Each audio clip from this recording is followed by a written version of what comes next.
Hashtag T2P, come and take a sip of the thought with me.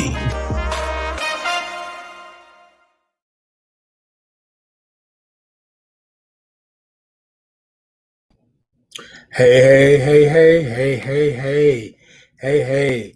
Good evening, good evening, good evening. Peace and blessings to you. It's a great day. It's a blessed day. It's a Thursday. And if you don't know anything else on this Thursday, know that you deserve to be blessed. Now, look, ladies and gentlemen, I know y'all are like, okay, Titan, what are you doing? You've been coming to us in the evenings here lately and talking to us after hours and all of this good stuff like that. But what I want you to do is to be able to catch my guest and me at any time. And some of my guests, they're able to actually come on at a certain time. So I am great with that. I am good with that. So you will be seeing more of this. You will be seeing more of this. So what I want you to do today is to, as you always do, invite my guests in, give them a good round of, hey, baby. Hey, Niecy. Look at my little Niecy on the YouTube. Come on, little niece. I know that sounded so bad. But look, ladies and gentlemen, so what we've been doing is what I've been trying to do is just have some candid conversations around topics and things like that in the community. And so we have a great group of people that are in the community that they're out there doing the work, they're out there making it happen. And so I want to highlight those individuals. And then also too, I just want everybody to know that just because you don't see us or see them doesn't mean that they don't exist like that. So especially when we're talking about HIV one-on-one, there's a lot that you need to know about HIV one-on-one. There's a lot that we need to tell you about HIV one-on-one. And before I go into anything else, there's a lot that my guest can tell you about HIV one-on-one. My guest is Shadawn McCants, and she is a wonderful person, phenomenal woman. I'm gonna let her tell you all of the good stuff, right, as only she can.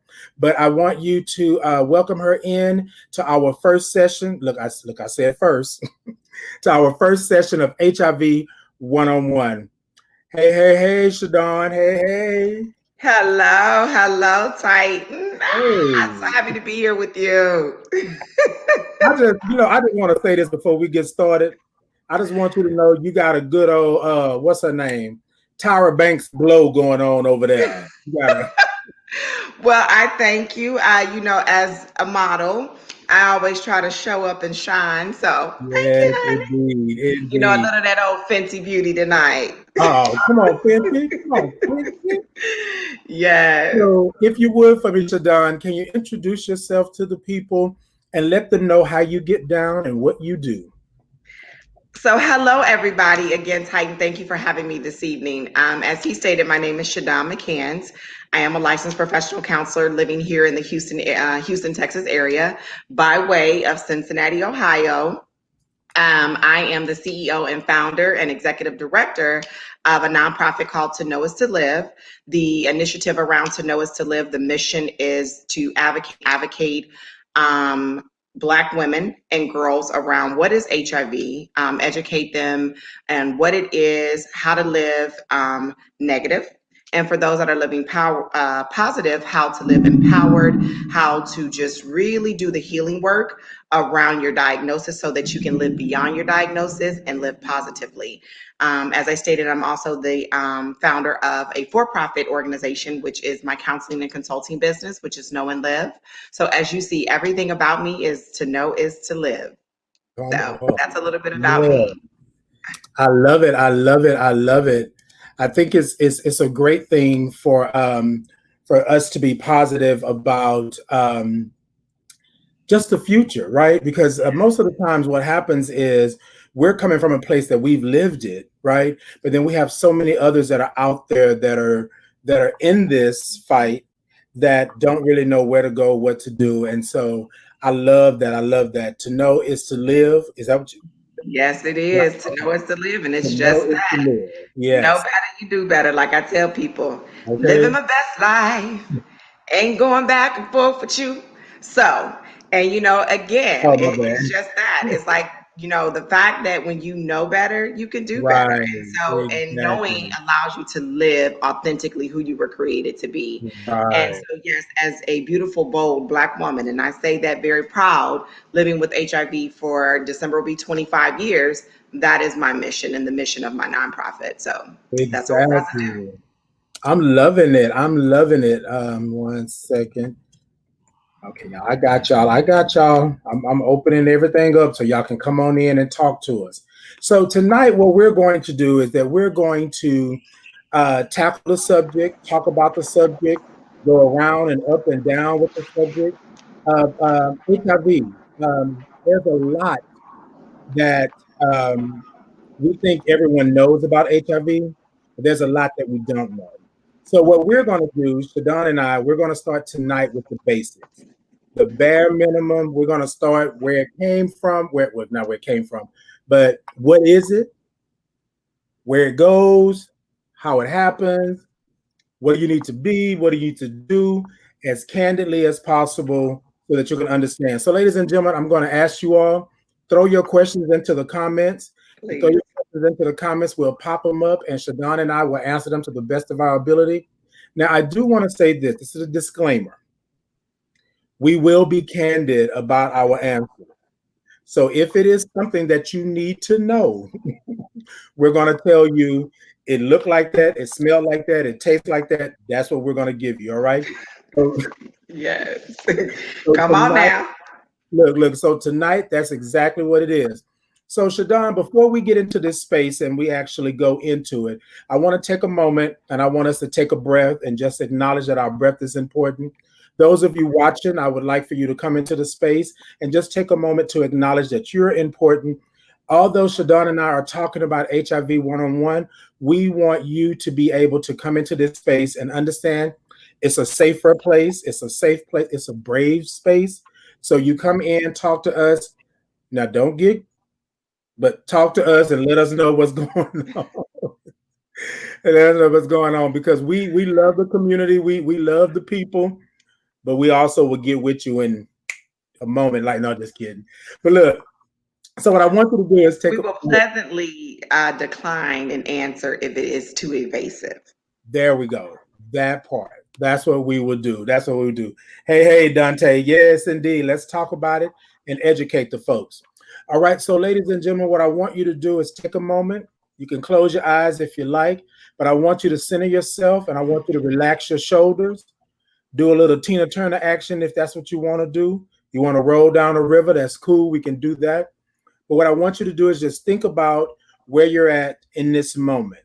However bad, however good, but I want you to take that in and I want to take that deep breath. And then whatever it is that's bothering you, issue, problem, concern, I want you to blow it out. Okay. I'm going to count out the first count. It's a 5 pace, it's a slower 5 pace. But we're going to go ahead and do it on the count of 3. We're going to take a deep breath in. Y'all ready? All right. Y'all show us some hearts, some thumbs up, some love out there. I see a couple of y'all coming in. I see a couple of y'all coming in. All right. On the count of 3. 1, 2, 3. Deep breath in. 1, 2, 3, 4, and 5. It is a little longer than a regular 5 pace, right, ladies and gentlemen? He be But ready to try to kill us. but if you can't get to 5, right? If you can't get to 5, at least do 3, do 2, whatever your comfort zone is. You go right on in and you get there. All right. So on the second breath that we're going to take, I'm not going to count it, but I will move my hands. That way you'll know what the actual count is. On the count of 3, deep breath in. 1, 2, 3.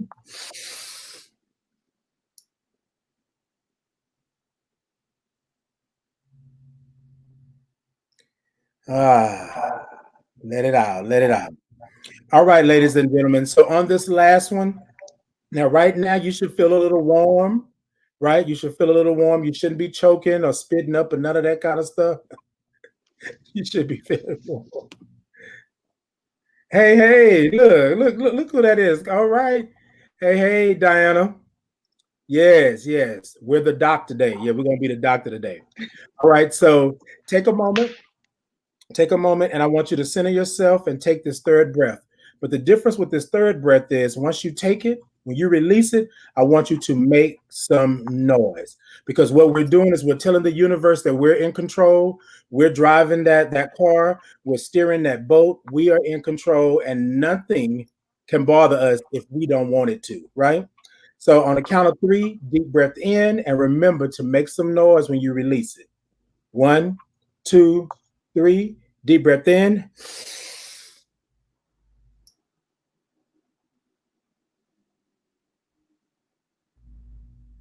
And Thank you. yeah, that part right there, ladies and gentlemen, that part right there. So look, ladies and gentlemen, I'm gonna tell y'all something. And I know y'all looking at me kind of upside my head right now, right? So tonight, I knew that I was gonna be on with the one and only Shadawn. So I plaited my hair, wasn't thinking that I was gonna be on with Shadawn. So I was like, well, I didn't want to come in here looking like, something crazy. You know what I'm saying? So y'all just excuse me. Probably all the way throughout the broadcast, I may put it on up and be done. Hey, you out of breath, Eric? You out of breath? Yes, Eric. Yes. All right, ladies and gentlemen. So before we get into the meat and potatoes, I just want to say share, like. We're also streaming on Facebook on Thought to Ponder, but we're also streaming on the Normal Anomaly as well. We're also streaming to YouTube. And I just want to make sure that this gets out there because Shadawn and I have talked about it. And we want to make sure that we reach as many people as possible so that we can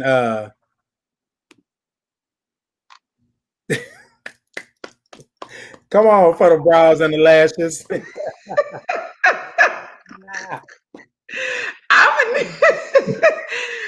Dante, really? Really? Yes, indeed, Dante. Yes, indeed. One clap. Yes, one clap right there for the brows and the lashes. All right, ladies and gentlemen, make sure you share, like, and do all of that good stuff. Now, ladies and gentlemen, another thing that I like to do, and I know Shadawn is ready for her catwalk, right? Because that's how she's looking right now. But we like to groove just a little bit here on the Thought to Ponder. And so if you are ready to groove, ladies and gentlemen, it's a groove. It's an organic groove. It's a little old thing that I do, but I love it. I love when my guests get involved and they do it as well. If it ain't nothing but a toe tap or a shaking of the head or a shaking of the finger, I love when they do that. And what I call it the groove. So if you're ready, then let's go. Let's get it. Sit it ta ta ta ta ta ta. Sit it ta ta ta ta ta ta. So ta ta ta ta ta ta. T2P. Check me out. T2P. Check us out. T2P.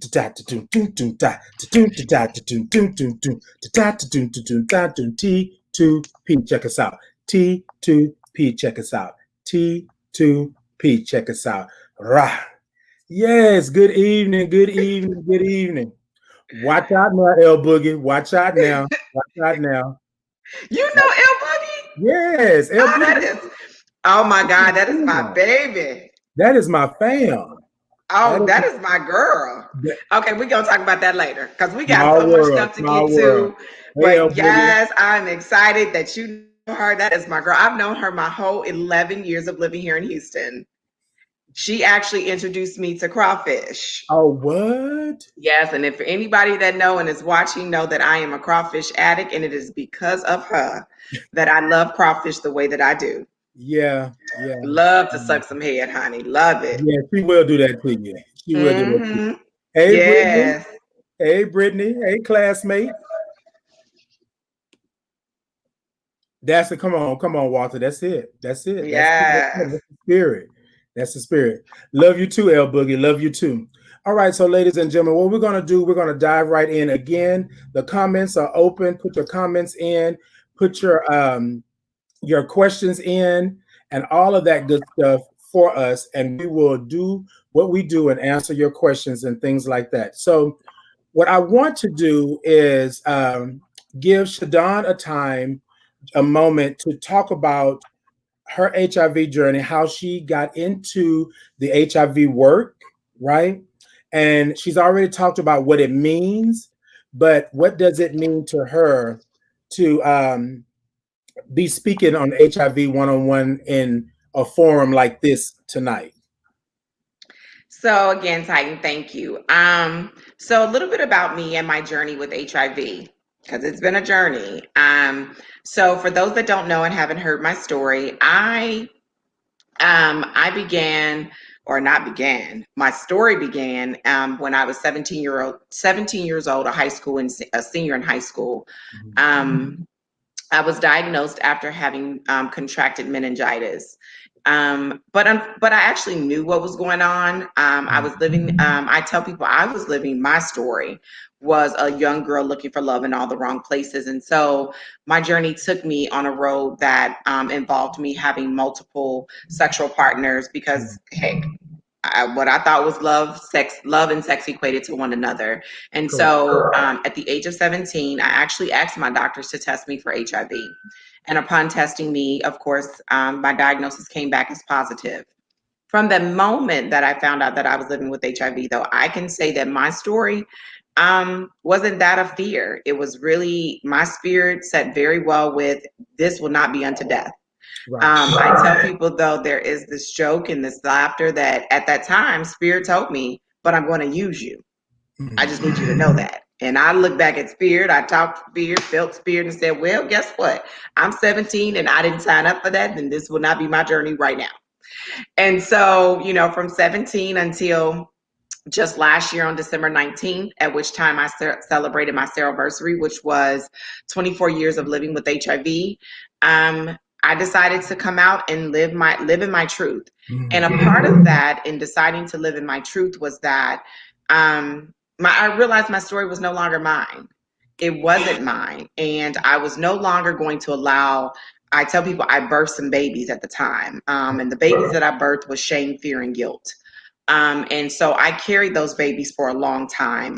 The shame of telling myself what I was, ascribing to I was unlovable, I was nasty, I was disgusting, no one would ever love me, to the fear of equated to stigma, the fear associated with stigma, rather, that if I was ever outed or someone ever found out, what would I do? I would die. I wouldn't be able to live. And then the guilt of what I had said I had done to myself. And so I was done. I told those triplets, I said, babies, I've grown y'all up. I've raised you. It's time for you to go. You no longer live in this space. And, sometimes you got to put those kids out. You have to, allow them to spread their wings. And that's what I did. And so I adopted some new children. And those new children are bravery, courage, courageousness, vulnerability, and transparency. And so I'm living in a space where I'm in an arena that I choose to live out loud, live proud. One of my slogans is I'm a beautiful, bold Black woman living and thriving. I'm more than just my HIV diagnosis, but that is a part of who I am. And so I stepped in this space to be able to be a voice to the voiceless, a face to the faceless, and to speak on behalf of individuals like myself, specifically African-American women living with HIV, to know that, guess what, baby girl, we matter and we ain't going nowhere. And until there's an end to the epidemic, we are going to be here, and I'm going to be here, and we're going to make sure that, like tonight, we're doing HIV 101, we're doing education, we are empowering our community, Black, white, male, Black, white, male, female, more specifically African Americans. Let me keep it real direct, because we are disproportionately impacted by HIV. And so my goal is that as long as I have breath and life in me, I'm going to speak up, and I'm going to do my part to make sure that either my hope is that not another girl or woman is diagnosed with HIV, but for those that are, teaching them and empowering them through trauma-informed care practices and healing work on how to live authentically who they were created to be. Because just because you did get a diagnosis, it's not death. And so therefore, I'm going to help them live and thrive and just be. So that's a little bit about me and my story and how I got started along this wonderful, wonderful journey that's just beginning. Right. I love Okay, come on. She got a word in her bosom. Yes. Yeah. Thank you. Hey, Marnie. Hey, Marnie. Look at Hi, my Marnina. food. Hey. So, ladies and gentlemen, so sometimes what happens is that sometimes you are telling your story and you're out advocating for others, and like Shadawn said, you wind up advocating for yourself or wind up helping yourself. But what happened with us is that we were in the same space, and we started talking, and I was like, "Wait, what? Like, what's going on?" So it's so funny because she's new to this and I'm new to this too. So you could call us babies in this industry. Well, not in this industry, but in the world of speaking your truth and having it out on Front Street, right? I I'm 15 years this year HIV positive, and I've been undetectable for 13 years, right?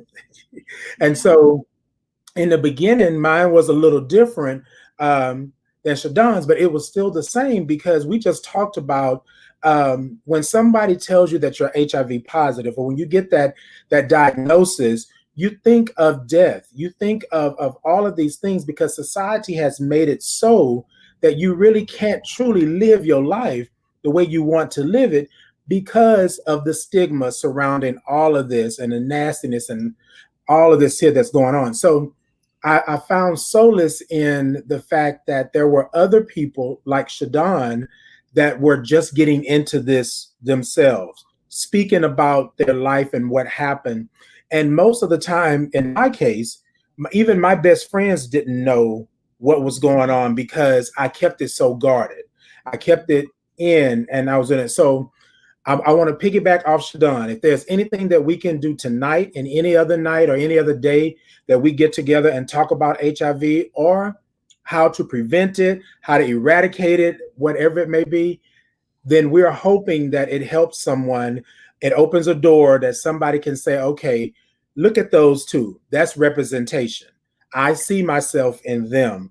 And so tonight, I just wanted to give that little piece to let you all know that that's the reason why we're doing this, right?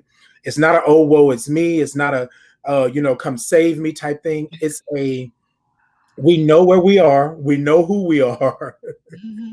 And we are ready to let you know that this is where you can come. This is what you can do. This is the place that you can go, right? And so, ladies and gentlemen, if you are out there tonight and you know of anyone, right, that's dealing with HIV, and I say dealing with it because some people are still dealing with the fact that they're HIV positive, period, right? That, not to mention anything else. I'm not talking about medication. I'm not talking about treatment. I'm just talking about being diagnosed, period. And sometimes some people can't get past that. So, what we're asking tonight is that if you know of someone, help them, talk to them. Now, I know you're going to say, but what if they don't want to talk to anybody? Tonight, I'm just saying, sometimes your help can be you just listening. Sometimes your help can be just understanding where they're at. Sometimes your help can be giving them a ride to a doctor's appointment, right? Or making sure they pick up their medication or making sure they take their medication, whatever it may be. Just think about it in that aspect as we go throughout tonight talking about this. I don't want to monopolize no more time, but I just saw this as an opportunity for Shadawn and I to really reach out the olive branch to everybody watching and those that are going to watch later and listen to say, please, please, please, please, don't just dispel whoever it is that's around you. And oh, they cuckoo. Girl, she out there. Boy, she da da da da. Something may be going on. As in myself, when I first told Shadawn about my HIV status, I told her that I did not want to live anymore. I did not want to live anymore, right? Because of the fact that I thought my life was over, right? They came in, gave me the diagnosis. They came in and they gave me an AIDS diagnosis. That's what they basically told me. And so I heard the word and then I thought death. I had let everybody down in my family and all of that. But most people thought because I was HIV or that I had AIDS, I'm going to say that because I want to give you context of what was then and then where we are now. But Everybody thought it was because I was promiscuous. I was out there. I was doing this and I was doing that. Nothing against that, but automatically it was that was put on me. And I was like, okay. So for 14 years, I let everybody believe that. And then when I spoke my truth, I told them that basically I was raped. And that from there, they were like, wait, what? Well, I thought you was out there just getting your feel. No, I mean I was out there, but I always thought that I was being protective and things like that. But then again, here I am, a big black man, and somebody has raped me. So it was a point of me not wanting to say that and all of that. So I'm going to get off my soapbox because I could go on, but I just wanted you all to know that sometimes you don't know what's going on behind the scenes. Sometimes you don't know how somebody became HIV positive. They could have had a transfusion. They could have had surgery or something happen, or they could have been born that way, right? It's possible. So we got to really, really, really, really be careful of how we approach people. And tonight we're hoping that we're able to lend some light, some knowledge, drop some gems, and all of that good stuff. All right. So I didn't talk. Blah, blah, blah, blah, blah. So this is what I want to do. I want to shoot out a question to Shadawn and let Shadawn answer it. We'll both answer it, but I want her to give you that because I'm gonna tell you, Shadawn is gonna give you that I'm straight up telling you, and the clinical version, and then I'm gonna come over here and be like, you know what? I picked that penny up off the ground. That's what it was. But Shadawn's gonna let you know what that is, and I think that's a great bond because that way we can get you on both sides and let you know what's really going on. So Shadawn, my first question is, or the first question that, let me take a little step back. So these questions are questions that I took from being around doing different panel discussions and things like that. A lot of people will hit my inbox and tell me, ask me this question or that question. So the number one question is, what is HIV? Okay. Well, first, I want to say, Titan, again, thank you for sharing your story. I think I remembered hearing a little bit of that, but the courage that it took to just say that again is bravery. Thank you. Thank you. And I thank you for that. And I know those that are watching, those that are listening, definitely are thanking you for that. So thank you for that transparency. Even more reason why I love you. And so when we talk about tonight, we've come on here to talk about HIV 101. What is HIV? What isn't HIV? HIV breaks down to human immunodeficiency virus. That is, again, let's say that again, guys, human immunodeficiency virus, meaning that it is a virus that attacks the your immune system. And so HIV, what happens is it invades this part, or it invades our body. And when it invades our body, it goes and tries to find these wonderful healthy cells, what we call our T cells. And a lot of people are like, may ask, okay, what the heck is a T cell? What is that? You know, some people call it a T cell, some call it a CD4. A T cell is actually a cell that was developed as we all developed as a young child. We all have T cells, but they're not really engaged. It's not like you can go in and just, the doctors are normally just testing your T cell counts. That's not something they do. But that is when the virus goes in and attacks. It goes in and attacks, and then it mutates itself. It begins to make ugly copies of what it is. And so I tell people that HIV now, of course, begins again once you've contracted it, and we will talk about the modes of transmission. But yes, bottom line is HIV is a virus that attacks your immune system, and what you look at, and the doctors are looking at to determine whether you have HIV versus AIDS, which we will talk about in a little while, because there is a difference, is your T cell counts and your viral load. And so, yes, that is exactly what HIV is. But what I like for people to remember is the first word, and it is that you are a human first before the virus. So That part right there. Thank you, Shadawn, for that. So let me read a little bit of the comments that are down here because we're kind of lit in the comment section. Dante stated that he's 21 years positive, and I'm giving y'all a cyber hug. Right back at you, Dante. Right back at you. Right back at you. Vernon stated that if you need free testing, visit me at Out of the Closet. So, ladies and gentlemen, we have some great things here in the city, right, that are doing testing, that also are doing STI testing, also PrEP, all of these things that we're going to talk about later on. If not tonight, then most definitely I think we'll have another one of these sometime in the near future. But just make sure that you're looking at your city. They have all types of help out there for you. Now, Walter said, but why is it so hard to tell the other person that they're HIV if people that know and just be out here passing the virus around like they didn't know that they had it? Go ahead, Shadawn. Go ahead. No, I'm gonna let you answer. Okay. So first, Walter, let me say this. Thank you for being on. Thank you for asking the question, because sometimes that's a hard question, because a lot of times people want to gloss over it, and a lot of people think like that, right? What I want to say is this: it's not everybody, but not everybody knows their HIV status. And sometimes you're out there doing what you're doing because you're not being tested, you're not being that. So I don't want to have that air around people just out there doing whatever they're doing because that's what they're doing, right? Sometimes you don't know. That's why we say it's so important for you to know your status. You need to be tested, because most of the time, whenever you talk to someone, and this is everybody across the board, I'm not leaving anybody out, you think about things like pregnancy, you think about things like STIs, you don't think about HIV. And you think because you're not gay or you're not having sexual intercourse here or there that you can't have HIV transmitted to you. So sometimes, and I don't know this all the time, it's hard to tell somebody because society has made it so, right? I could not stand up and tell you that I was a Black gay man who's HIV positive.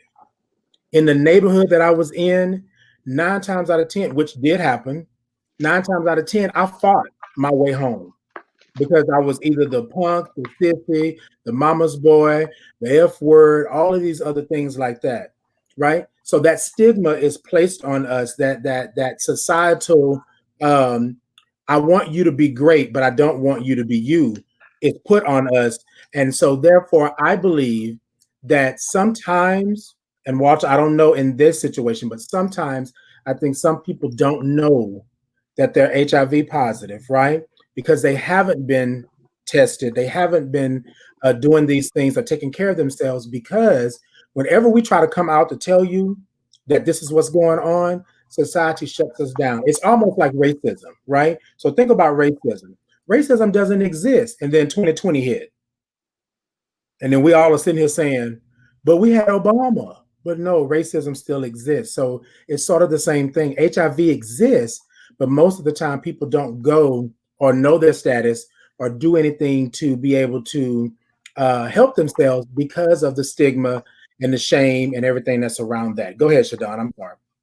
No, and it's just you actually hit it on the nose. To answer your question, Walter, it's very difficult for someone who's been living with HIV for 25 years. Imagine a 17-year-old young adult, senior in high school, all the boys are after me, and I have to now try to tell you, oh, but by the way, I'm living with HIV. Right. That's not easy. It's not easy. It's difficult. And a lot of it is because of the feelings of rejection.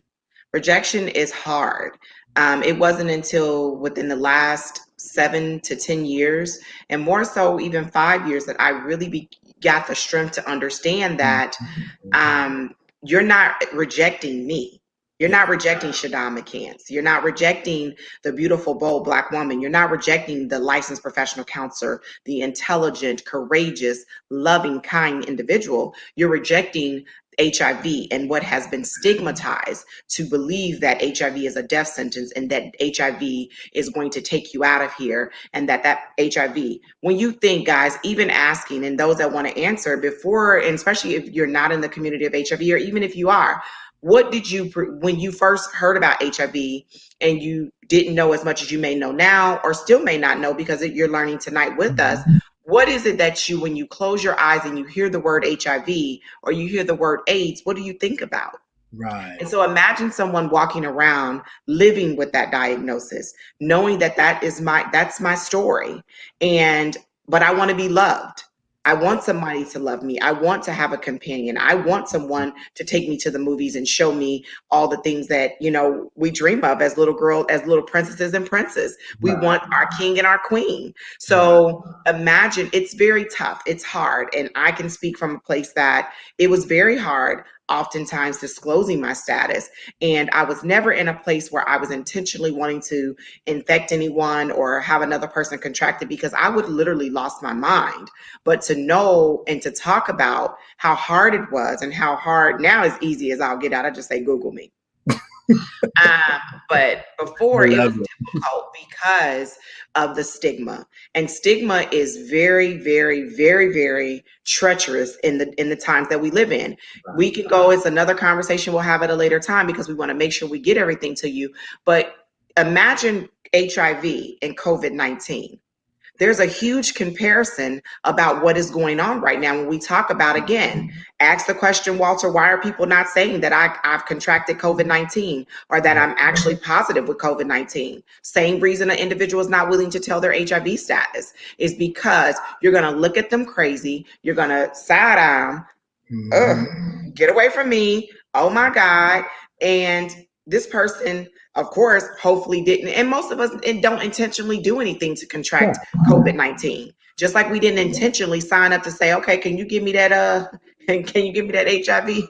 I'm waiting on I'm standing in the grocery line. So, but unfortunately, because we live in a world that has put stigma, which is on us, and then what we do is we internalize that stigma, which turns into shame and the external stigma. So it's very difficult. So hopefully, Walter, that is, it helps you, but definitely it is complex. But what I can say is this: I'm not okay with an individual who is out here knowing their status and intentionally trying to infect others. Now, that is a whole nother story. But when you have an individual that is taking their medications, trying to live their best life authentically as they can, and it's just tough. It's hard, and it doesn't make it right. But there's also, as we will get into maybe tonight, but if not, another conversation, because we're coming back to this tight, I can tell. We will talk about other biomedical preventions that are there that can help you, one, prevent you from contracting HIV. And for us individuals who are living with HIV, who are undetectable, means that we're untransmittable. That's a whole nother conversation. And so there are some who believe that, do I have to disclose? So that's a whole nother conversation that we will have at another time, about that, about disclosure. What does that look like? But yes, as we talk about HIV, we know that it's real. We know how it's transmitted. If you want me to go into, I will also talk about, because I know the question comes up, Titan, about AIDS. Right. So give me just 1 second on that. Let me hit this other question down in the comments. And so Eric says, can you only get HIV from sexual activity? There are some who think that you can get it just simply touching the same thing they touched. So let me say this. It's just like Shadawn just stated. It's just like COVID-19, right? You're sitting here looking at COVID-19 and looking at HIV and thinking that's the same thing. We're going to go into modes of transmission, but you cannot just touch a door and be HIV positive, right? You can, you're able to contract or transmit HIV through sexual activity, but that's not the only thing. So we'll get into the modes of transmission, but do understand, just because you sat down behind somebody, that doesn't mean you're going to be HIV positive. I don't know why people seem to think that, but this kind of goes back to Walter's question, right? This is the reason why people don't disclose or people don't say anything about their HIV status. Like myself, I took myself away from everybody. Literally, I cut myself off from the world for a long time because I was so afraid that I was going to, and this was the word back then that they were using to describe us. We were infecting people, right? This is what we were doing. And everybody thought that we were mad and upset because we were HIV positive, that we were going out and just wanting to sleep with anybody, didn't want to tell them anything. I cannot tell you how many people I turned down over the years. So when I stood up and spoke my truth in front of this crowd of people, my inbox was flooded saying, so that's why you didn't want to talk to me. That's why you didn't do this with me. I was like, look, I didn't know what was going on. The man had just told me I had AIDS. I thought I was dying. I was in denial. I was depressed. I didn't know what was happening. So why would I want to give that to somebody else? Look, so we'll get into that, Eric, but no, you are not able just to touch a door and be HIV positive. Okay. So we're going to get into the modes of transmission. We're going to talk about all of that good stuff. And then Marcus says, thanks for saying that. I've been open about my status since acquiring, but I haven't let the rejection go. And a lot, man. Marcus, Yeah. Marcus, baby, I'm gonna tell you this, and this is what got me through to getting through rejection. And it was just what I stated, Marcus. I don't know who you are. I see you. And trust me, I see you. And so, what I want you to know and believe is that, again, rejection is real. But remember, they're not rejecting you. They're Exactly. not. They're not rejecting Marcus Hooks. They are rejecting HIV, the death sentence. They are rejecting HIV, the nasty gay man's disease. They are rejecting HIV, disgusting, nasty, dirty, all these things. That's what they're rejecting. And I tell people now that, again, I realize that you're not walking away from Shadawn McCants, a woman with a heart so big, that you're walking away from fear. Yeah. I'm okay with that because it's your loss, not mine.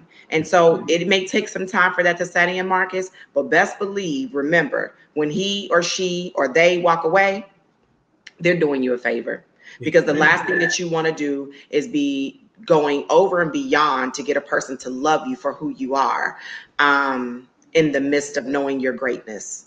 Let them walk. Let them go. Okay, So, look. You know what they used to say back in the day? Two fingers, one word, peace. Let them go. Let them go. If they cannot support you and uplift you, then let them go. Dante says, Shadawn, do you think that women with HIV get more or less empathy than HIV positive men? empathy. Exactly what is empathy? Sometimes I ask people, what is that? But I do know as a therapist. So, do I think that women get more empathy? No, I don't think either one of us get more or less um, empathy, period. I believe that we just still live in a very, very tough world. Right. I haven't found it any greater for myself than I found it for my male counterparts, because I do know some of them, like Titan. I know several of them who get massive love and the gratitude for being able to stand up and stand in their truth. I don't believe that we get more empathy. To be quite frank, if you like I said, my nonprofit is because Black women specifically are ignored in the fight or in the conversation of HIV. So if you want my truth, I guess if I had to answer it, no, we don't get more empathy. Actually, we are honestly kept out of the conversation. We're not even typically in the loop. And that is discouraging. So again, I stand here to tell you that that won't continue though. So no, we don't get more empathy. Actually, we are fighting right now for people to recognize us in the fight. That we are fighting just like anybody else. So Indeed. Okay. Yes, I'm loving this. Y'all better come on with these questions and ask us and get Shadawn to talking, because you see what I'm talking about. So Shadawn talked about HIV in the beginning. What is HIV? And we want to talk about AIDS. A lot of times what happens is that we talk about HIV all day long, every day, but we don't talk about AIDS, right? And so so I'm going to break it down in layman's terms, right? And then Shadon can come back and speak on it as well. So AIDS is the late stage of an HIV infection, right? I heard a stage 3 the other day, I think, or someone was saying stage 3 infection. 4, okay. So then four. So, but what you're looking at is it's a late stage of HIV infection that occurs when the body's immune system is badly damaged because of the virus. Now, Shadawn told you that basically what it does is it gets into your system and then it replicates itself. You may hear somebody say replica. You may hear somebody say copies, right? But what it does is it damages the cell and then it replicates. Y'all ever seen these National Geographics or these shows that documentaries where they show you the egg is there, then the egg, something attaches to the egg and then it splits, but both eggs die? Well, what that is just like a virus. It's just like a cancer virus in a sense. It attacks the cells, and as it attacks them, it destroys it, and then it replicates, and it keeps going until there are no cells left, right? Like that's the whole job of the actual virus. But what we want to do, we want to make sure that you understand where you are when AIDS comes into play, right? Now, again, I said that I'm going to give it to you. We standing on the street corner, hooter, hooter, hooter, hooter, right? So basically, what you're looking at, there are two things that we like to look at when we're talking about AIDS. Well, actually, two things throughout this whole HIV one-on-one that we're going to talk about, right? And one is the CD4 cells or the CD4 count, as some would say, that Shadawn talked about earlier.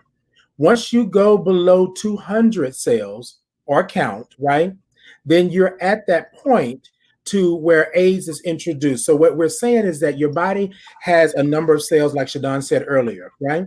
And I want to say, I think if you had all your CD4 T cells, I think it's like 1,300 or something like that, right?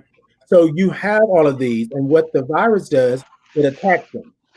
So it breaks it down. Without treatment, right, your cells are just dying off. This is when you see people start to lose weight. You see people's bodies changing. With me, okay, let me say not people, but with me, my my skin texture changed. I lost like some 60 pounds. And the joke was that I was running around here like a crack fiend because I lost weight like so quick, right? So what happens is your body cannot produce what it normally produces in order for you to be healthy. Y'all understand what I'm saying? So those CD4 cells need to be produced or be a large enough number in order to keep everything running. Think about it like gas in a car, right? You need that gas. Although you got wiper fluid, although you got oil, although you got all of these other things, the CD4 count is that gas. If that gas runs out, the car stops, right? So once you go below 200, and then also for your actual your viral load, what we're looking at is that we want you to be undetectable, right? So I'm gonna say this, and this is the way you can kind of look at it. My CD4 count was 4. 4. My body was not acting right. I could barely walk. My bones ached. I couldn't keep any food down. I couldn't do any of that. I had to be helped to the bathroom. When it got really bad, they had to put a central in my chest. I still have the mark till this day. But they worked me back to life, if you would. So if you think about it, we're saying under 200, you're in AIDS territory, if you would. However, I only had 4, so I was on my way out. Nothing was working correctly. Nothing was doing it. So I want to give you an idea of what happens when those cells start to deplete. Okay, then your viral load goes up. You ever had a cold and your body just warmed up? You know, your body warmed up because it had a fever, right? You can look at your viral load like a fever, right? The hotter you get, or the more of the virus you have in your system, your viral load goes up. My viral load at one point was 750,000. It was somewhere in, I don't know the exact number, but I was having night sweats.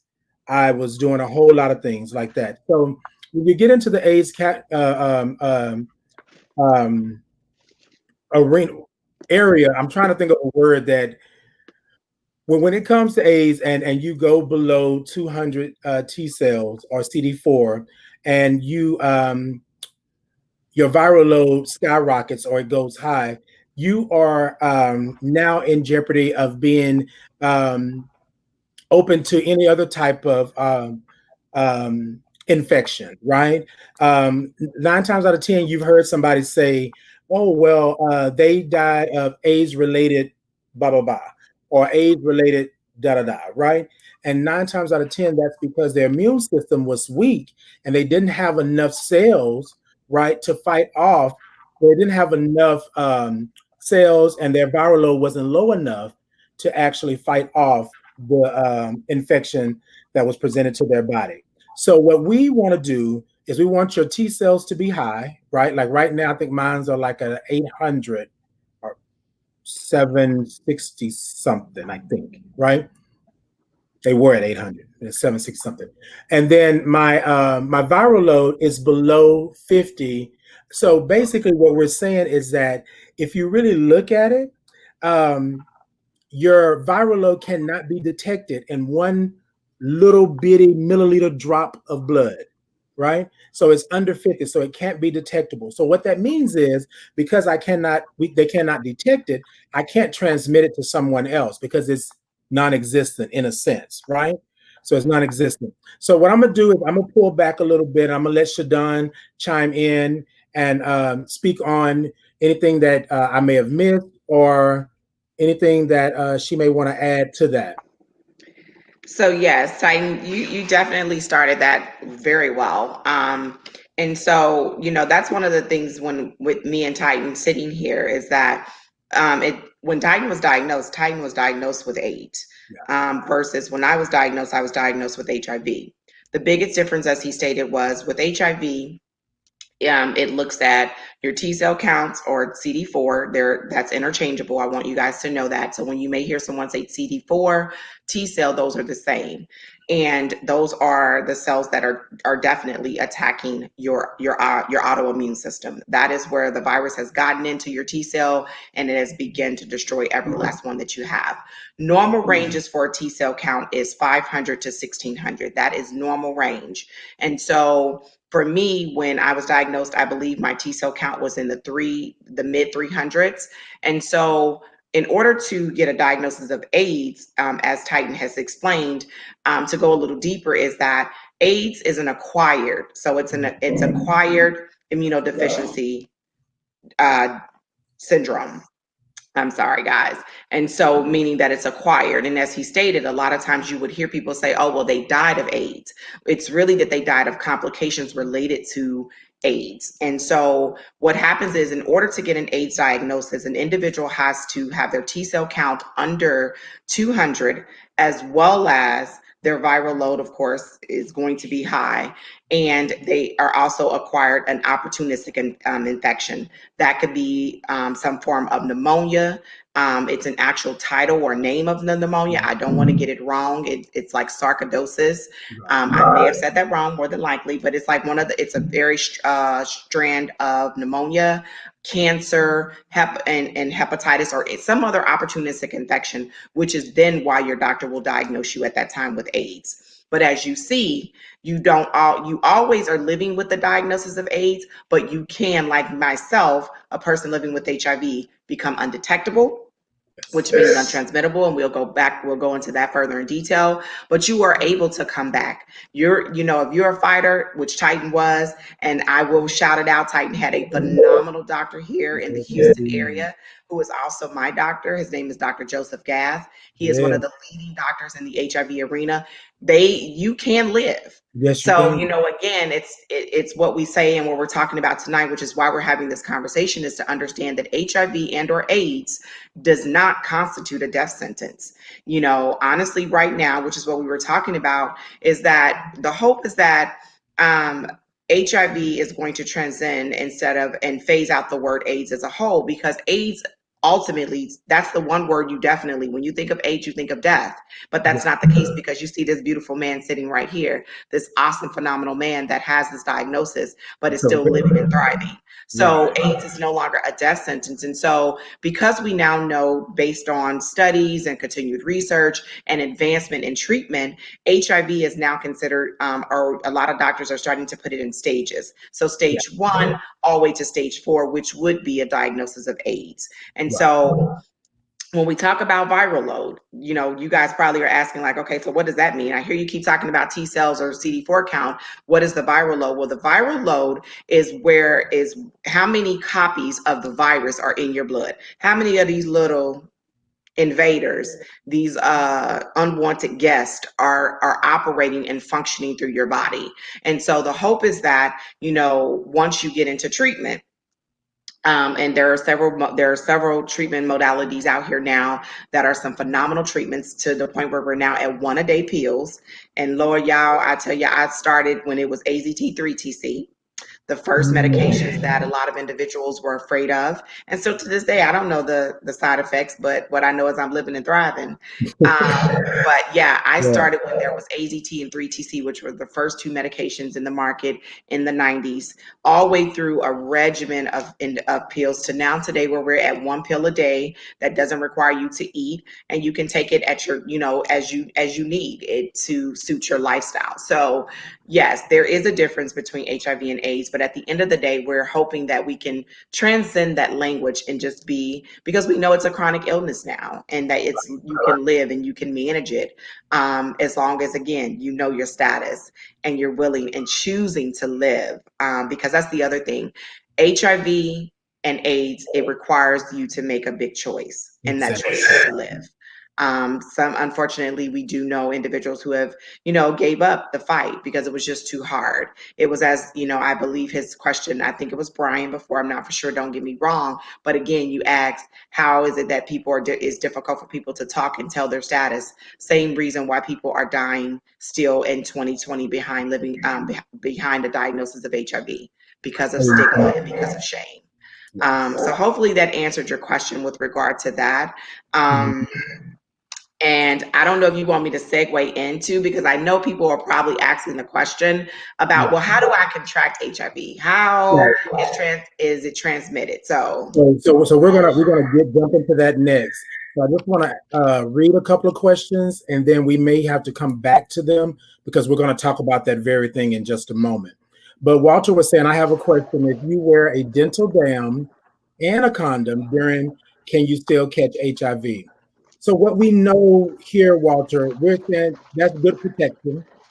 It's great that you want to protect yourself, but nothing is 100% protective, right?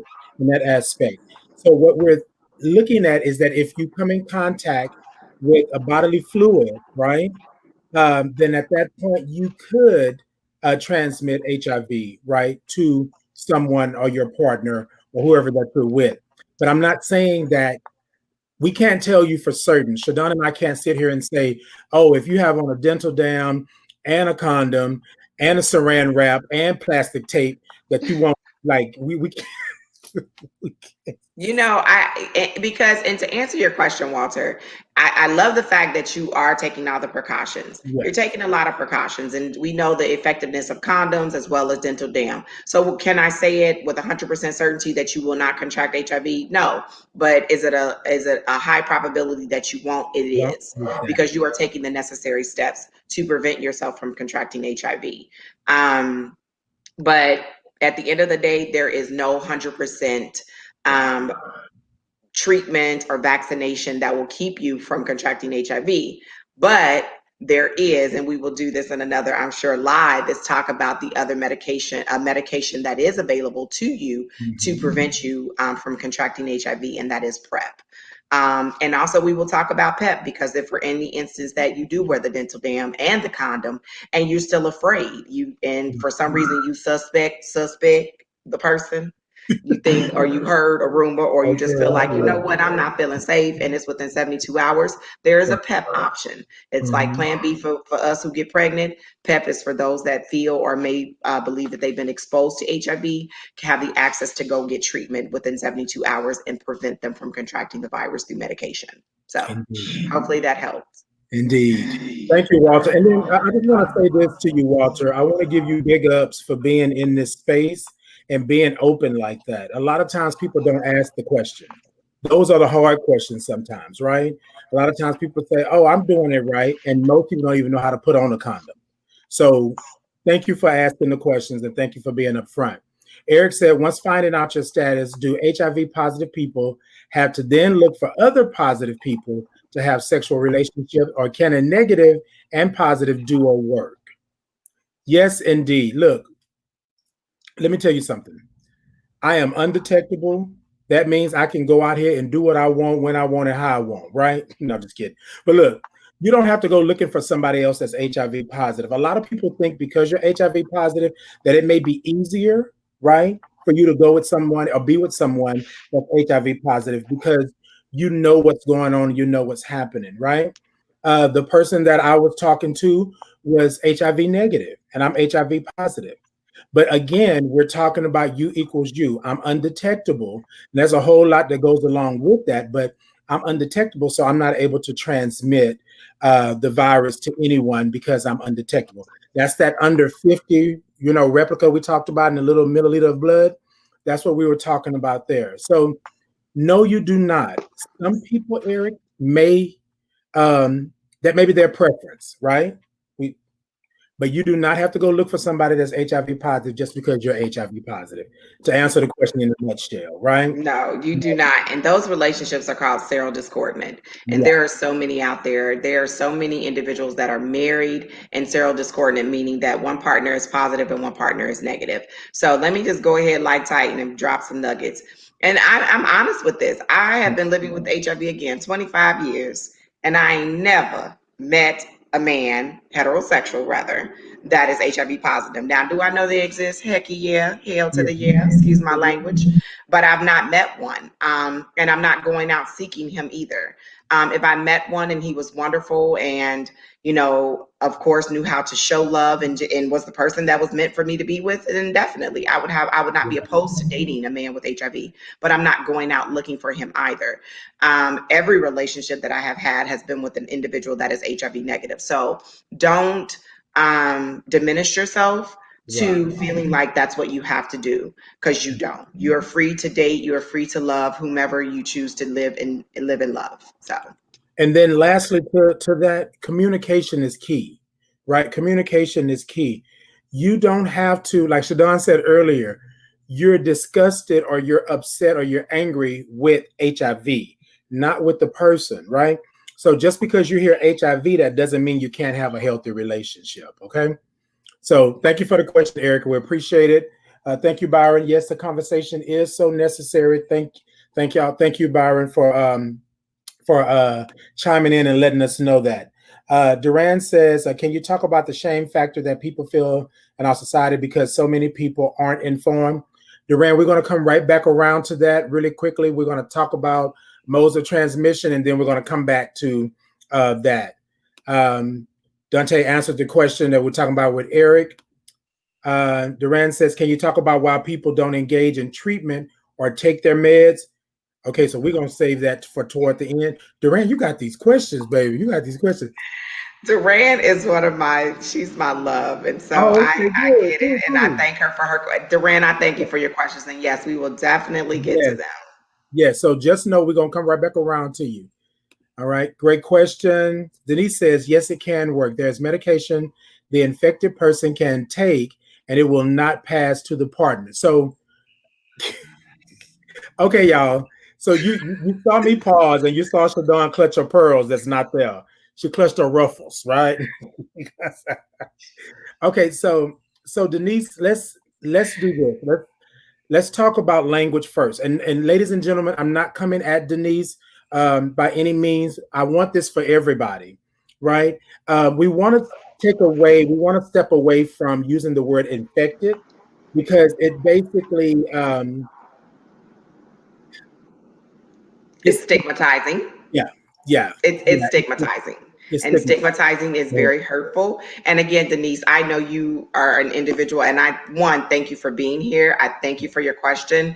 But yes, and again, that's why this conversation is so necessary. And definitely, Titan, it's like we are going to go over, and we're not going to be able to answer all your questions. But that is even a whole nother conversation which kind of taps into Duran's question, is people first language. And so as we talk about HIV, if you hear us continuing to say, I'm not an infected person. I'm a human being living with HIV.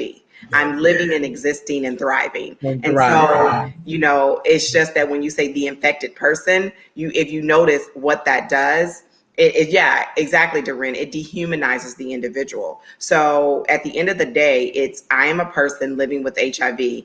Yes. And so thank you for your question. But yeah, it just caused me to clutch my pearls. But we will definitely have a conversation about people first language and how that impacts HIV in our community. And so Denise, I would love for you to continue to put your questions and comments in. Tonight, what we want to do is just shed some light on HIV one-on-one. I'm not ending the program. I'm just saying we want to shed some light. And sometimes what we may do is come back and say, okay, well, what about this instead of that, right? Because what happened, remember I said when in my situation, and probably in Shadawn's as well, people started saying things like infected. So I felt like a leper. I felt like I was standing out here on the outside while everybody was on the inside. People didn't want to eat behind me. People didn't want to use the same flatware that I use. People didn't want to, like Eric had said earlier, people didn't want to use the restroom after I used the restroom, right? Because of the word, not only because of the word infected, but because infected means that you could touch something or I could be infected or you could just breathe on me and I can actually do that. So thank you so much for the question. We appreciate it and the statement. And then what we're going to do is we're going to talk about how do you get or transmit HIV. Now, ladies and gentlemen, look, we do know that not all of us are well spoken or this or that, because you heard what I said in the beginning. Shadawn is going to give you the clinical, and I'm going to give you, we standing on the corner over here talking. Look, bro, it was brown, it was nasty, it stank. That's what it is. Shadawn gonna give you that too, but she's gonna say clinically, hey, this is what you need to do, da da da da. So what we want to do, this is a safe space for everybody. Y'all come in and y'all talk about it. So let's talk about this. So how do you get or transmit HIV, right? You get HIV by coming in direct contact with a certain body fluids from a person with HIV who has a detectable viral load. Now, remember what we said before about undetectable, right? Because if it's below that 50 replica, then they can't detect it, right? In some places, I think like in California, maybe, and Dante, you can quote me on that. I think Shadawn, you had said it once before, well, not tonight, but they're looking at you being below 20, right? Yes. Being below 20. So federal government still is under 50, but it actually undetectable is under 20. And there you go. But we can also talk about undetectable versus also viral suppression. That's a whole nother conversation as well. But yeah. So there are some here that you've probably heard about, right? And these fluids, a lot of times people say, oh, well, okay, I'm gonna say this.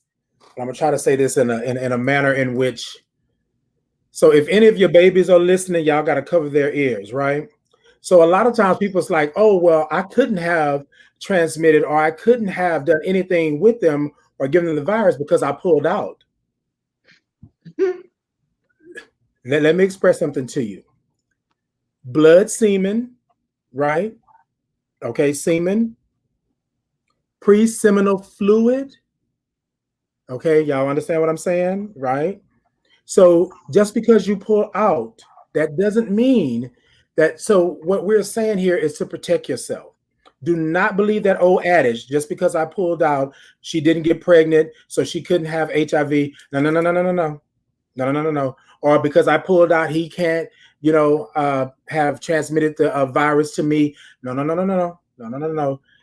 Let's do away with that. So number one, semen, pre-seminal fluid. Now, on when we looked this up, it said blood semen. So what they're saying, blood is in your semen, right?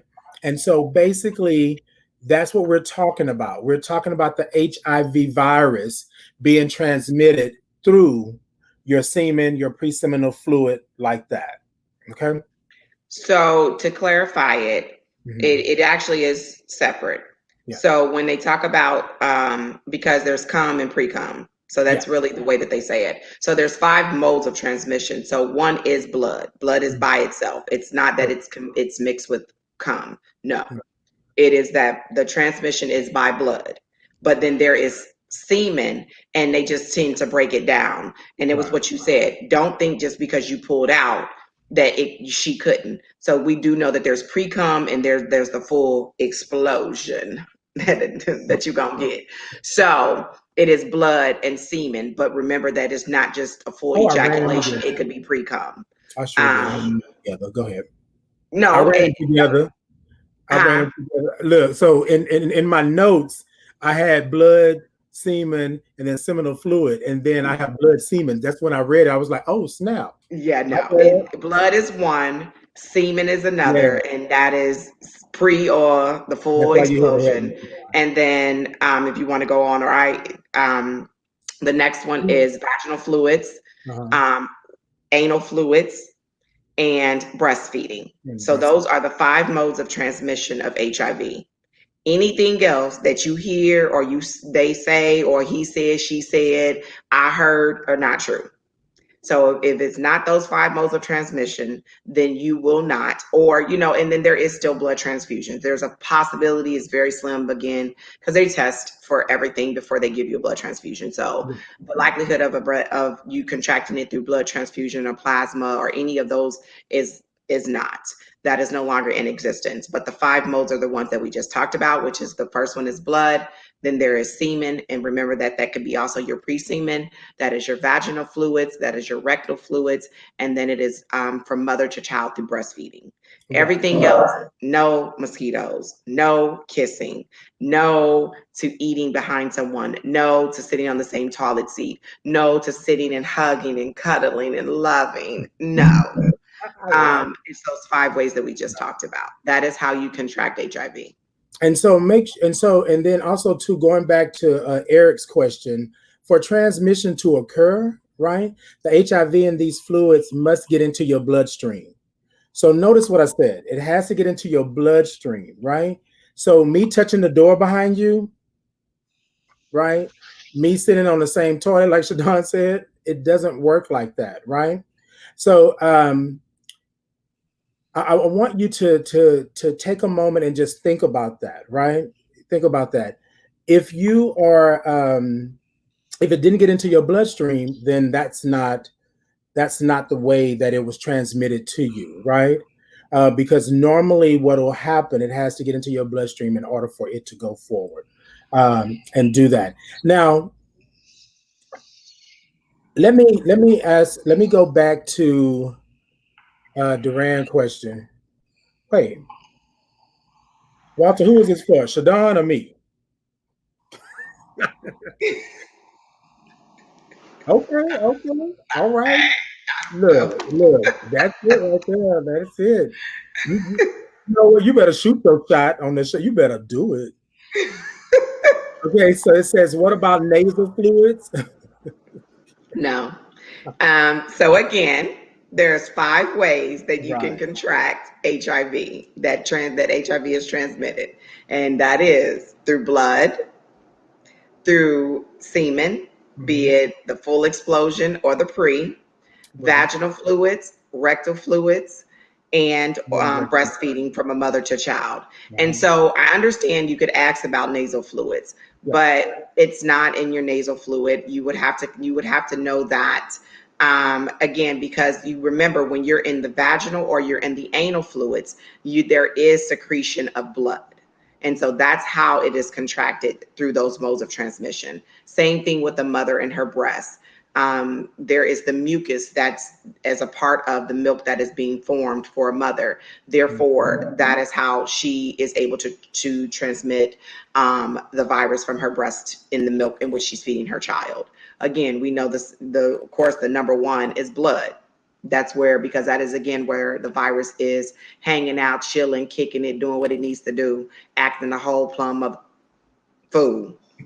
And then in your cum, your ejaculation. So those are the ways. So no, not through nasal fluids at all. Again, there is so many other ways. There's, like I said, the biggest one that I know a lot of people always talk about is mosquito bites. No, you cannot contract HIV through a mosquito bite, through any type of bug bite. That is not accurate. It has not been proven, and the doctors will still tell you to this day that is not accurate. It is those 5 modes of transmission that you are able to contract HIV and or AIDS at this time. That is. So I want to go back to Duran, and she stated, "Can you talk about why people don't engage in treatment or take their meds?" So, And I need to step away for just a second so you can go ahead and take that question, okay, because unless you guys do not want me to be on here, I forgot to get my charger. So I'm going to step away and I'll be right back. go ahead, go ahead. So, Duran, I think let me go ahead and click on the question so we have it on the screen. Um, Again, I think it's the stigma.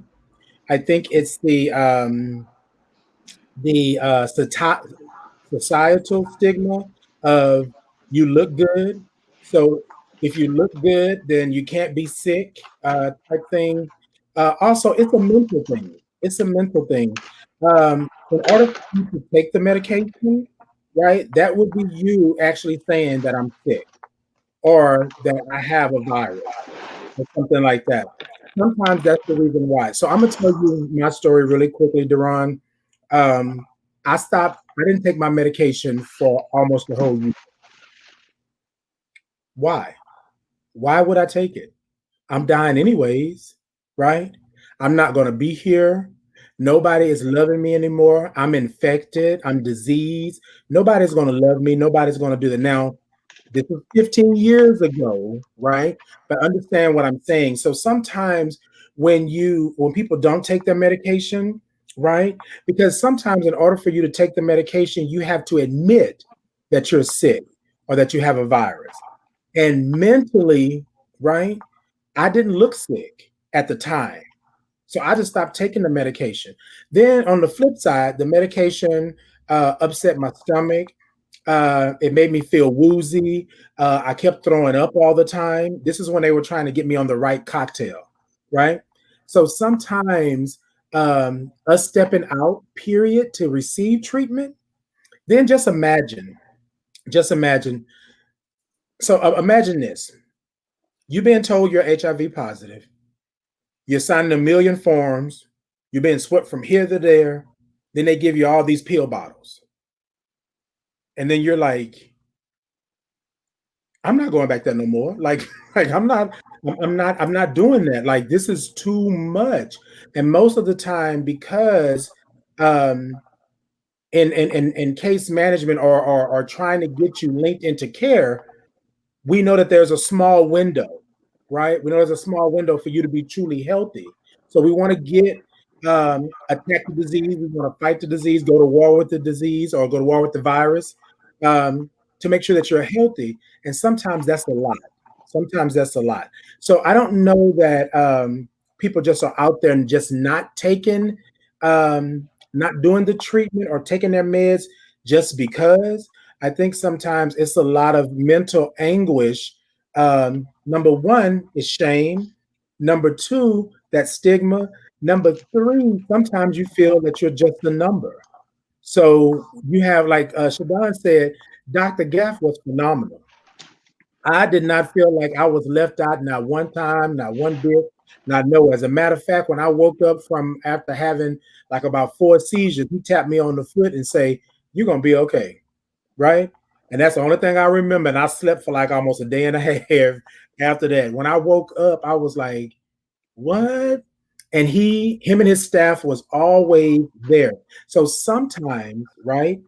That's the difference between, because have you ever been somewhere and you had bad customer service, right?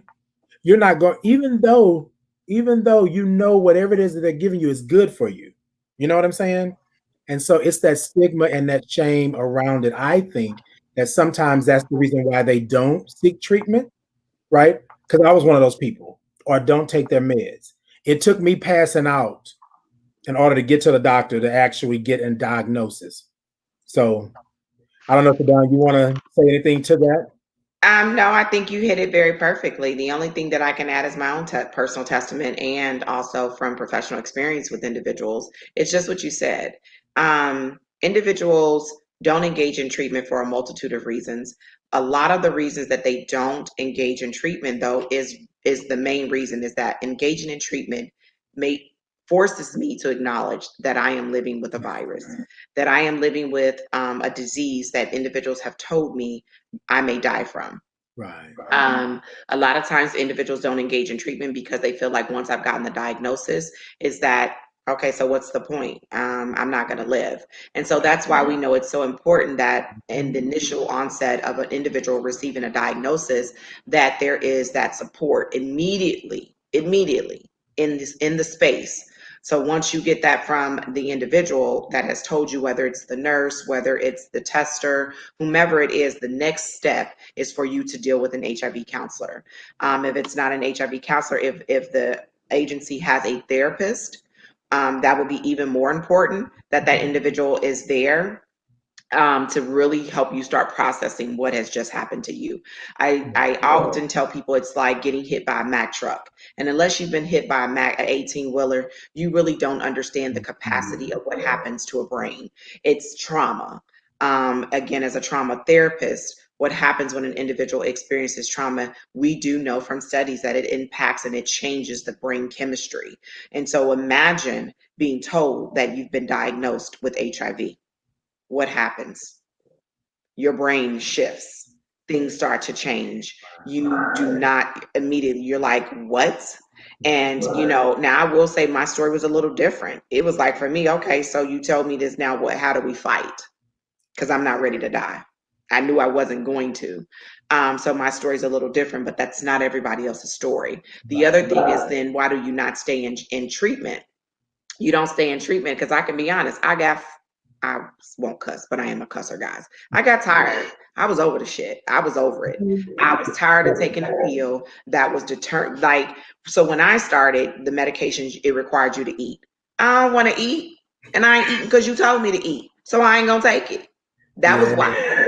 That's some of the reasons is because individuals just get tired. I get tired of being reminded every day that I have to take this stinking ass pill so that I can live. But then again, on the flip side, I'm gonna take this stinking ass pill because now I want to live. So, again, that's why myself and Titan are sitting here because we understand those ups and downs, those ebbs and flows. But those are some of the reasons, Doreen, that people either A, don't engage in treatment, or individuals don't take their medications as prescribed. But again, it's, the hope is that through education, the hope is that through peer support, the hope is that through individuals like myself continuing, me and Titan and so many others that I know that are out here advocating and fighting, is that you understand that you too can live and this too shall pass. Guess what? If you don't want to take your medication, don't take it. I'm not going to force you to, but I definitely always go back to it's a choice. And for me, I choose to live. So guess what? I'm gonna pop that little one pill and keep it moving. And keep it moving. All right. So thank you so much for the question, and y'all keep them coming. Yes. She had another question about stigma. What was the question about stigma? Do you remember?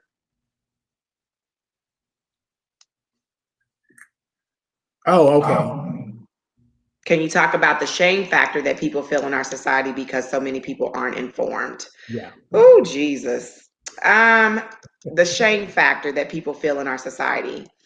I'm going to speak very candid about being in the Black community.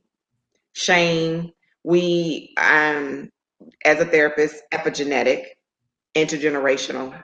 I feel like sometimes a lot of us are born into shame.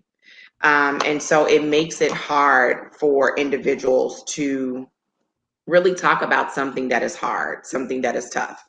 It's just like, again, I can be honest, it's hard to even talk about being Black in America because, there is some people who may shame you about that. Well, what do you mean? But when it comes to talking about the shame factor that people feel, it's hard because shame, what we know is shame is what we tell ourselves we are. So there's the shame and then there's the guilt. Shame is, again, as I talked about earlier, it's when you get to the point and you say, so for instance, you knew you had a test. Right. And instead of studying for that test, you went out kicking and smoking, drinking, doing everything. Next day, you walked into that classroom, you took that test and you failed. So it's a thing of, if you shame, when you walking into the shame space, it's now I'm saying, damn, I'm so damn stupid. How the hell could you's a dumbass? Like, you just so stupid. You the Right. dumbest person I know. Versus, dag, that wasn't the wisest decision. And so when we talk about the shame factor, it's getting individuals to come out of that space of feeling unlovable, tagging yourself with so many negative, hateful, just disgusting, dehumanizing things, to getting to a space of, if it is guilt, or just, accepting that something happened in your life and realizing that it's not the end and that you have a choice. I believe as a spiritual being, we all have choices. And the choice for me in this situation around HIV is to live. And so I challenge our community to definitely get out of the shame cycle, to get out of the stigma cycle of believing that HIV is nasty, that is disgusting, that those individuals are not human, or that they don't believe or deserve to be loved, because they do. I Right. am not HIV. I'm Right. not. I'm not Indeed. HIV. Titan Indeed. is not HIV. Not at all. Titan is a wonderful, phenomenal man that is Mhm. doing great Thank things in you. the community. He's not HIV. Right. But if you tell him that he is, then guess what? He has to carry the shame around that he is and that Exactly. he's not. And so that's another reason why many people are uninformed or ill-informed about it, is because they are literally misinformed. And that is because the start of the epidemic. We know that the start of the epidemic started in the 80s. We are in 2020, y'all, and we are still believing some of the things, the misnomers that no longer exist. I can be honest that as an African American woman, one of my goals for women of color is to make sure that they understand, you are vulnerable, baby girl. Yeah. You're at risk. And Yeah. step out of the space of shaming and blaming and all that other stuff, and just recognize, what's going on around you. So I know that may have, been a long explanation, because that's a very in-depth explanation when we talk about shame, because shame keeps us in bubbles. Shame kept me silent for 24 years. Exactly. So And I was I'm no gonna say, longer, I'm no think, longer that. yeah, and I was gonna say, I think, Shadon, that the explanation was the length that it should have been, because shame is real, right? It's not something that has went away since the actual virus first peeked its head out and started, just slaying us like it was no tomorrow. You know what I mean? So I think that sometimes we have to like take a moment and really, really drive it home that, hey, this is real. And thank you, Duran, for the question, because a lot of times people don't like to say that it's shame, right? Oh, I'm not ashamed of this, I'm not ashamed of that. But in reality, you are shameful because society has made it so that you can't be proud of who you are. So just imagine, right? You trying to be proud of just being like me, just being black and gay. I can't even do that, right? In the way society had me back when I was younger. So I hid, I hid, I hid. And then all of a sudden, now that I have come to the point to where I'm out, or I'm out here living my life and thriving, now I have HIV on top of that. So then it goes right back into, so where am I at? When I first started this, I told Shadon the same thing. People were asking me, why are you constantly talking about HIV? And I was like, because I'm HIV positive. HIV is not me, but this is who I am here. I'm a black gay man, right, who's HIV positive. And somebody said, well, why are you always announcing that? We know who you are. No, no, like Shadon said, Google her, right? But what I'm saying is you already know, because if you don't know Shadon, after tonight, I'm pretty sure you're gonna know who she is. And then you're gonna say, okay, well, then I know who Shadon is. So when she enters the room, I already know who she is and what's going on. And that's the same reason why I say the things that I say. I want to say this really quickly, right? So I said all that to say this. Dawn is a phenomenal woman, beautiful black woman. And he said he was shooting his shot. So I just want you to know that, Shadon. That's all. He's shooting his shot. So, Walter, yeah. I just want you to know, I showed her your comment, so you good. You good. Well, thank you, Walter. I take it as a compliment. You can, hey, DM me. Um, but definitely, I know we're coming around towards the end, because we can stay on here all night, guys. Pretty We good. we can definitely stay on here all night. There's so much to talk about when it comes to the arena, and that's the word that I use, Titan, when it comes to the arena of HIV. Yeah. And the reason I call it an arena is just because I'm a certified Daring Way facilitator as well. And one of the people that I love is Brene Brown. And she talks about the arena. And that's exactly what I did in December 19th of last year, is stepped into the arena. And I stepped into the arena of HIV because, again, I knew that it was my time, it was my season. And I felt like, guess what? If you're not in the arena with me, then what you say doesn't matter. So I hope that this evening we've touched just a little bit of what is HIV, what isn't HIV, what is the difference of HIV and AIDS, how are you able to contract and or transmit the virus. What I want you guys to do, and again, Titan, I hope I'm not taking over, but I definitely want you guys to continue with your questions. I'm sure we're going to give our hashtags and all of our information at the end, but I want you to keep your questions coming. Like Titan said earlier, if for any reason you found any value in this video, please feel the need to share it. This is bigger than me. This is bigger than Titan. This is about the community in which we live, the community in which we serve. We are here for you. My heart is for you. My soul is for you. I'm glad that I tell people, for me, I'm glad that I was chosen for this journey. Right. I'm equipped. I'm ready. People will say what they're going to say, but like I tell you, unless you're standing in the arena and you're sitting in the seats that matter to me, Right. I really could care less what you say. There is a young girl, there's a young boy, there's a man, there's a woman that needs to hear about our stories. There is a person that needs to understand what is HIV, how to stay negative, and if for any reason you're positive, how to live your best life authentically who you were created to be. So, So I'm going to say this, Shadawn. So why don't you go ahead and give your closing statement, give them something to go home with, to rock with, talk to them just a little bit. I'm going to put it on you. I'm going to be on mute, but I'll be right back once you finish. Okay.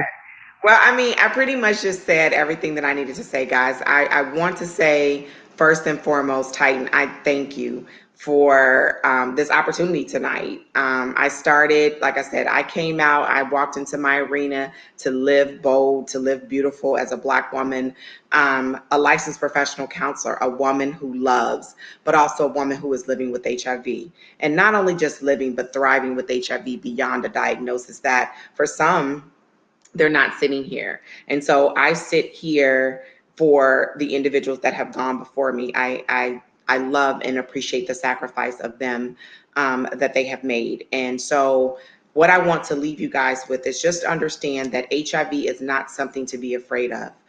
I implore you, I ask you, I encourage you to please help me and others that are in this fight to change the narrative around HIV.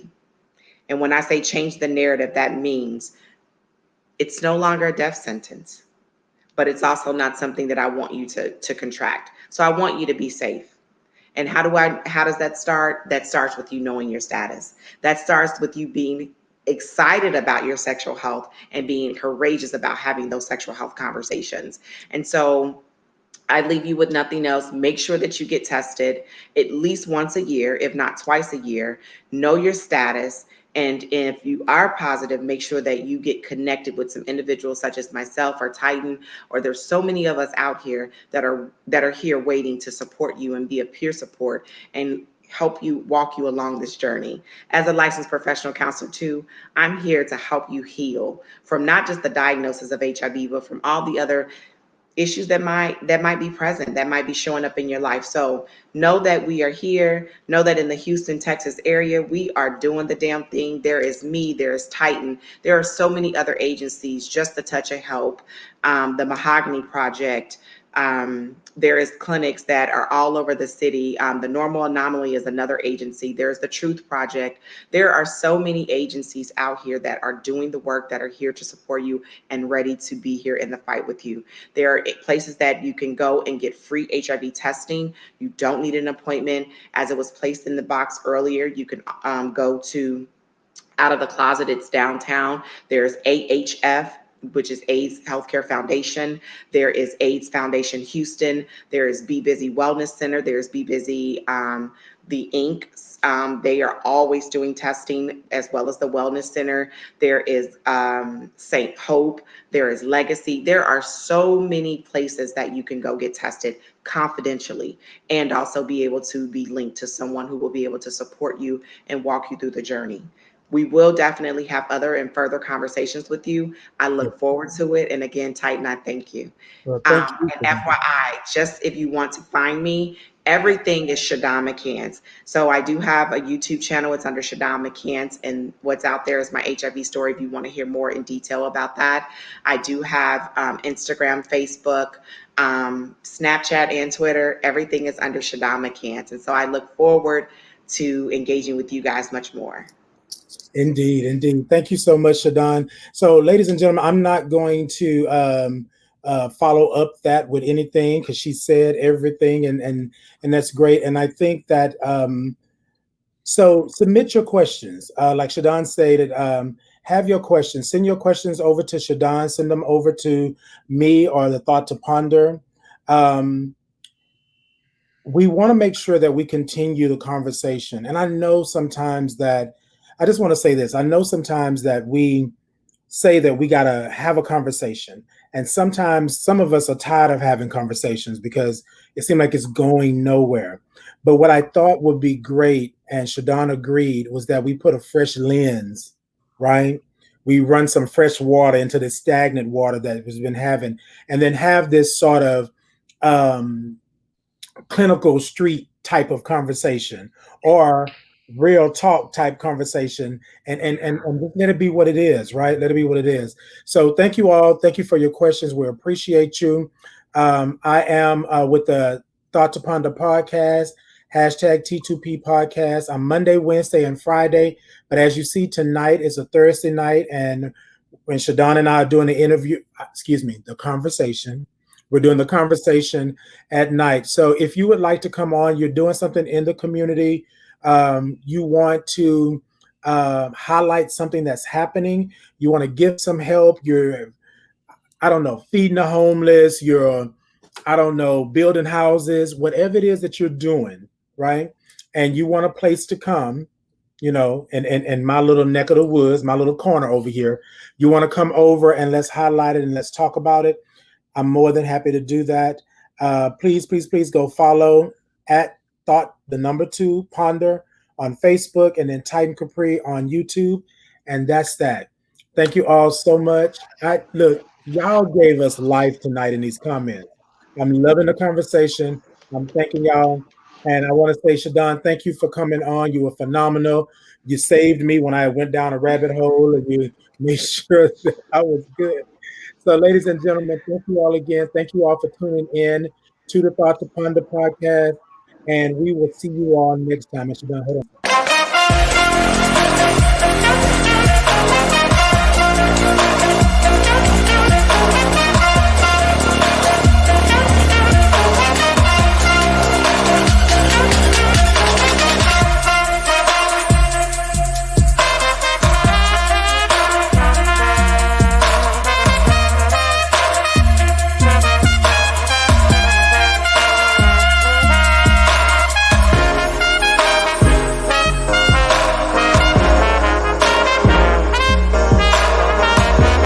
Hashtag T2P, come and take a sip of the thought with me.